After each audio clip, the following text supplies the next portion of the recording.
একটা ছোট্ট মেয়ে বসে বসে আম খাচ্ছে। কত মিষ্টি আম!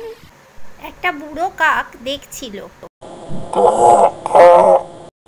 হ্যাঁ রে ছোটু, আম তো বেশ মজার দেখাচ্ছে, আমাকে এক টুকরো দিবি? আরে, তুমি কথা বলো?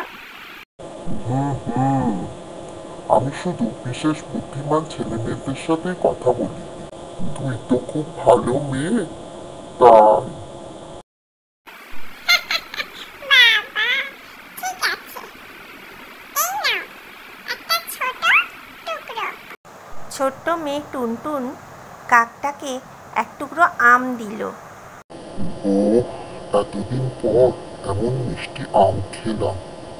তোকে একটা রহস্য বলি। কি রহস্য? গাছে পাকা ফল আগে চেনা যায় তার গন্ধ দিয়ে, আর ভালো মানুষ চেনা যায় তার কাজ দিয়ে। বাহ, তুমি তো বেশ জ্ঞানী। কা, কা, কা। মনে রাখিস, সাহায্য করলে আবার দেখা হবে।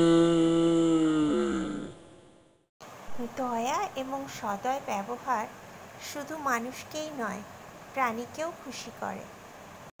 আর ভালো কাজ করলে সব সময় তার পুরস্কার পাওয়া যায়।